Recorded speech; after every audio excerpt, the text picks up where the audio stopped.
എൻ്റെ പേര് ബിജു മാത്യു. ഞങ്ങൾ വാഴക്കുളത്തു നിന്നാണ് വരുന്നത്. എൻ്റെ കൂടെയുള്ളത് വൈഫാണ്.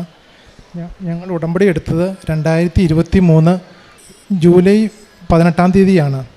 ഞങ്ങൾ ആദ്യമൊക്കെ നേരത്തെ ഞങ്ങൾ കൃപാസനത്തെ പറ്റിയൊക്കെ ഒത്തിരി കേട്ടിട്ടുണ്ട്. പക്ഷേ കേൾക്കുമ്പോഴൊക്കെ കൃപാസനം സാധാരണ ഒരു പള്ളിയായിരിക്കും, അല്ലെങ്കിൽ ഒരു ധ്യാന കേന്ദ്രമാണ്, അതിൽ പ്രത്യേക ഒന്നുമില്ല, എവിടെയെങ്കിലും നമ്മുടെ പള്ളി പ്രാർത്ഥിച്ചാൽ മതി എന്നുള്ളൊരു വിശ്വാസമായിരുന്നു. അതിനുശേഷം എൻ്റെ കൂടെ വർക്ക് ചെയ്തിരുന്ന ഒരാൾ കൃപാസനത്തെ പോയി ഉടമ്പടി എടുത്തിട്ട് അവർക്ക് കിട്ടിയിരിക്കുന്ന അനുഗ്രഹങ്ങളെപ്പറ്റി എൻ്റെ അടുത്ത് പറഞ്ഞു. അന്ന് രാത്രിയിൽ ഞങ്ങൾ തീരുമാനിച്ചു പിറ്റേ ദിവസം കൃപാസനത്തിൽ പോകണമെന്ന്. അതനുസരിച്ച് ഞാനും വൈഫും കൂടെ പിറ്റേ ദിവസം കൃപാസനത്തിൽ വന്നു. വൈഫാണ് ഉടമ്പടി എടുത്തത്. ഉടമ്പടി എടുത്തു കഴിഞ്ഞപ്പോൾ അതനുസരിച്ചുള്ള കൃപാസനത്തിൽ നിന്നുള്ള തൈരവും ഉപ്പും എല്ലാം ഞങ്ങൾക്ക് കിട്ടി. വൈഫാണ് വൈകുന്നേരവും രാവിലെയൊക്കെ പ്രാർത്ഥിക്കും. ഞാനതിൽ വലിയ പാർട്ടിസിപ്പേറ്റ് ചെയ്യാറില്ലായിരുന്നു. അതിനുശേഷം എനിക്കിവിടെ കൂടെ വന്നപ്പോൾ തന്നെ എനിക്ക് എന്തോ ഒരു പ്രത്യേക അനുഭൂതി എനിക്കുണ്ടായി. കാരണം കൃപാസനം എന്താണെന്ന് എനിക്ക് അറിയണമെന്ന് വലിയൊരു ആഗ്രഹം തോന്നി. ഞാൻ അതനുസരിച്ച് യൂട്യൂബിൽ സാക്ഷ്യങ്ങൾ കേൾക്കാൻ തുടങ്ങി, അച്ഛൻ്റെ പ്രസംഗം കേൾക്കാൻ തുടങ്ങി. കൂടുതലായിട്ട് ഞാൻ അറിഞ്ഞു. അതിനുശേഷം വൈകുന്നേരത്തെയും രാവിലത്തെയും പ്രാർത്ഥനയിൽ ഞാനും പാർട്ടിസിപ്പേറ്റ് ചെയ്യാൻ തുടങ്ങി. വൈഫ് അങ്ങനെ 3 തവണ പുതുക്കി. 4ാമത് തവണ പുതുക്കാൻ വന്നപ്പോൾ ഞാനും തീരുമാനിച്ചു എനിക്കും ഉടമ്പടി എടുക്കണമെന്നുള്ളത്. അതനുസരിച്ച് ഞാനും ഉടമ്പടി എടുത്ത് ഞങ്ങൾ പ്രാർത്ഥിച്ച് അതിന് ശേഷമാണ് ഞങ്ങൾക്ക് വളരെ ആത്മീയമായിട്ട് വലിയൊരു അനുഭൂതിയാണ് ഞങ്ങൾക്ക് കിട്ടിയത്. അതിനു മുമ്പ് ഞാൻ കുർബാനയ്ക്കൊക്കെ പോയിരുന്നാലും കൂടുതലൊന്നും പ്രാർത്ഥിക്കാറില്ലായിരുന്നു. വെറുതെ പോയിട്ട് തിരിച്ചിങ്ങ് വരും, അല്ലെങ്കിൽ വൈകുന്നേരത്തെ പ്രാർത്ഥനയും സാധാരണ രീതിയിൽ കൈകൊള്ളും. അതിനുശേഷം എല്ലാ ദിവസവും കുർബാനയ്ക്ക് പോകാൻ തുടങ്ങി. വളരെ ഭക്തിയോടുകൂടി കുർബാനയും പ്രാർത്ഥനകളെല്ലാം പങ്കെടുക്കാൻ തുടങ്ങി. ഞങ്ങൾക്ക് ഈ ഉടമ്പടി എടുത്തു കഴിച്ചിട്ട് ഒത്തിരി അനുഭവങ്ങൾ ഞങ്ങൾക്ക് കിട്ടിയിട്ടുണ്ട്. ഒന്ന് രണ്ട് അനുഭവങ്ങൾ ഞങ്ങളിവിടെ പങ്കുവെക്കുകയാണ്.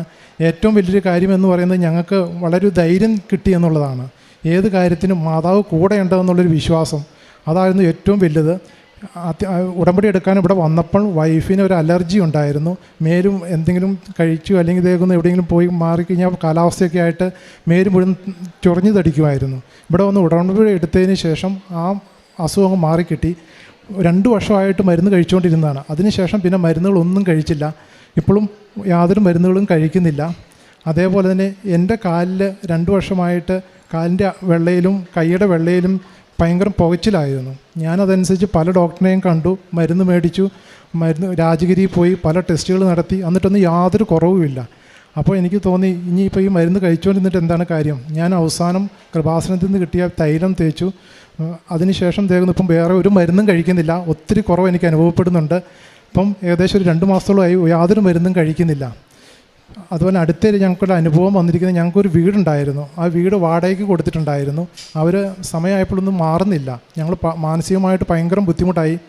ആ സമയത്താണ് 4/12/2024 രാവിലത്തെ ഡെയിലി ബ്രെഡ് പ്രാർത്ഥന കേൾക്കുകയാണ്. അപ്പം ജോസഫ് അച്ഛൻ പറയുകയാണ്, വീട് വാടകയ്ക്ക് കൊടുത്തിട്ട് ഒരു കുടുംബം വളരെ ബുദ്ധിമുട്ട് അനുഭവിക്കുന്നു, അവരുടെ കാര്യത്തിൽ മാതാവ് ഇടപെടും.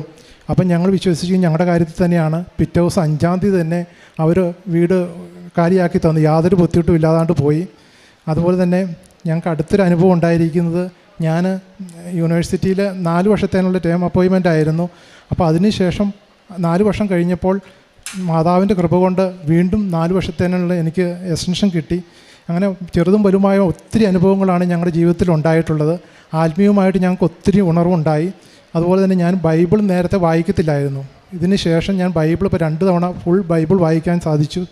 വീണ്ടും ഞാൻ വായിച്ചുകൊണ്ടിരിക്കുകയാണ്. കാരുണ്യ പ്രവൃത്തികളായിട്ട് ഞങ്ങൾ ആവശ്യമായിട്ട് വരുന്ന എല്ലാവർക്കും ഞങ്ങൾ സഹായിക്കാറുണ്ട്. അതുപോലെ തന്നെ അനാഥാലയത്തിൽ പൈസകൾ കൊടുക്കാറുണ്ട്, ഭക്ഷണങ്ങൾ കൊടുക്കാറുണ്ട്. ഇതെല്ലാം ഞങ്ങൾ ചെയ്യുന്നു. പിന്നെ ഇവിടുന്ന് കിട്ടുന്ന പേപ്പറുകൾ ഞങ്ങൾ വിതരണം ചെയ്യുന്നുണ്ട്, യാതൊരു ബുദ്ധിമുട്ടും ഇല്ലാതെ കൊണ്ട്. അതുപോലെ തന്നെ അച്ഛൻ്റെ ധ്യാനം ഞാൻ സ്റ്റാറ്റസായിട്ട് ഇടാറുണ്ട്. ഇതെല്ലാമാണ് ഞങ്ങൾ ചെയ്തുകൊണ്ടിരിക്കുന്നത്. ഇത് എല്ലാം മാതാവിൻ്റെയും ഈശോയുടെയും അനുഗ്രഹം കൊണ്ട് മാത്രമാണെന്ന് ഞങ്ങൾ വിശ്വസിക്കുന്നു. 1000 നന്ദി പറഞ്ഞുകൊണ്ട് ഞാൻ എൻ്റെ സാക്ഷ്യം ഇവിടെ സമർപ്പിക്കുന്നു.